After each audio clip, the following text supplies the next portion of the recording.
la femme aztèque, également surnommée femme mexicaine. Elle a été réalisée par Émile Soldi, qui est un sculpteur de la fin du 19e siècle. Et elle a une histoire assez intéressante et presque amusante, puisqu'elle a été commandée par Léon Eugène Méhédin, qui était un savant un peu fou et surtout un explorateur. C'est un homme doué d'une grande curiosité et surtout donc cette volonté, cette curiosité du monde, et il va réussir à participer à la commission scientifique du Mexique qui va lui permettre de partir donc dans cette contrée mésoaméricaine en 1867. Léon Eugène Méhédin tient vraiment à présenter son travail. Il a aussi un ego assez surdimensionné et donc il va réserver de lui-même et monter avec sa seule volonté une exposition sur le Champ de Mars dans le cadre de l'exposition universelle de 1867. Il va reconstituer un temple, le temple de Xochicalco, qui est un temple donc mexicain de la période précolombienne, grâce à des estampages, mais aussi à des frises qu'il va en fait inventer à partir de codex mexicains.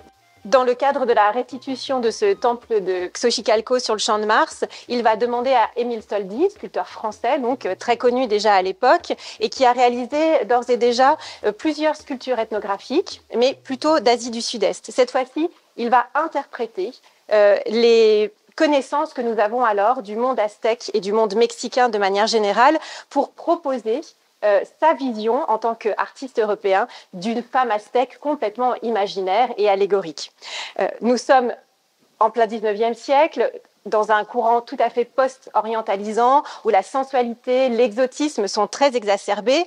La femme aztèque est donc ici complètement dénudée, ce qui n'a pas du tout de vérité historique, ni à l'époque au 19e siècle, ni à l'époque aztèque, puisqu'évidemment les femmes mexicaines étaient vêtues.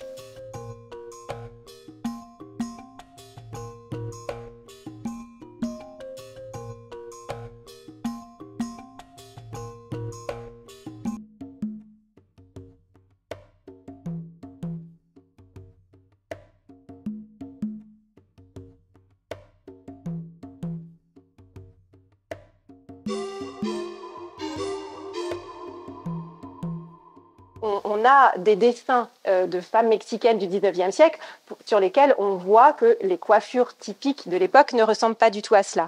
En revanche, Émile Soldi a sans doute interprété les coiffures, encore une fois, de déesses aztèques, mexicaines du tout début du XVIe siècle, sur lesquelles elles sont en effet coiffées de ces mascarons qui ne sont en fait pas des tresses et qui sont même souvent réalisés en papier.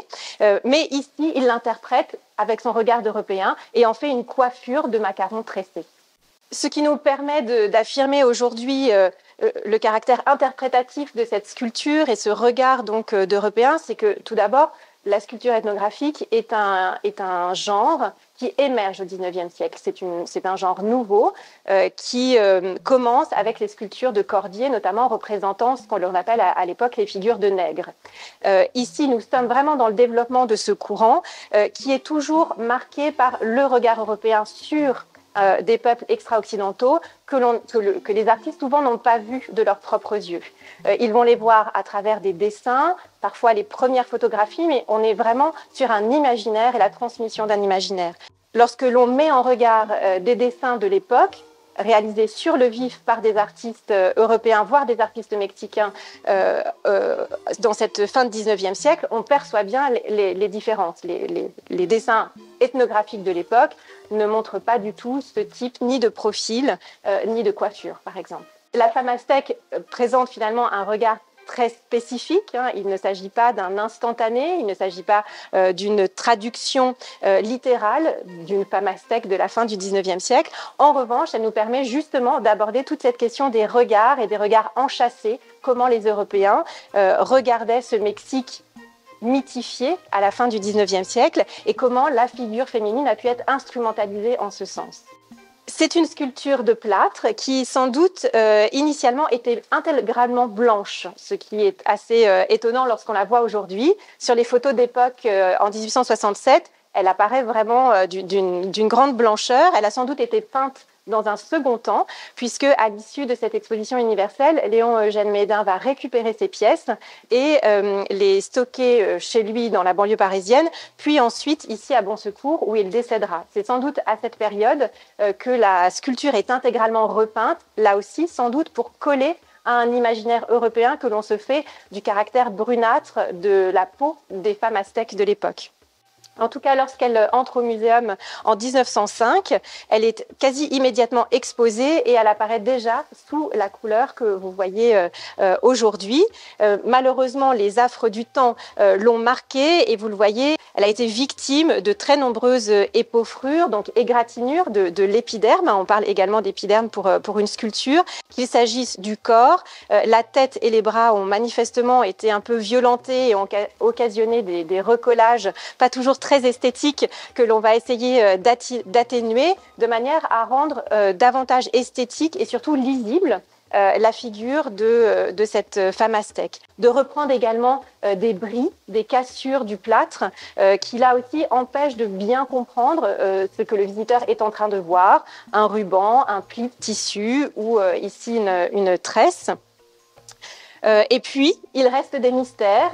Sur le ruban, dans un des coins du matelas, il y avait une inscription que nous ne savons pas relire aujourd'hui et donc que nous ne restituerons pas puisque mieux vaut s'abstenir qu'interpréter des éléments dont nous ne sommes pas certains.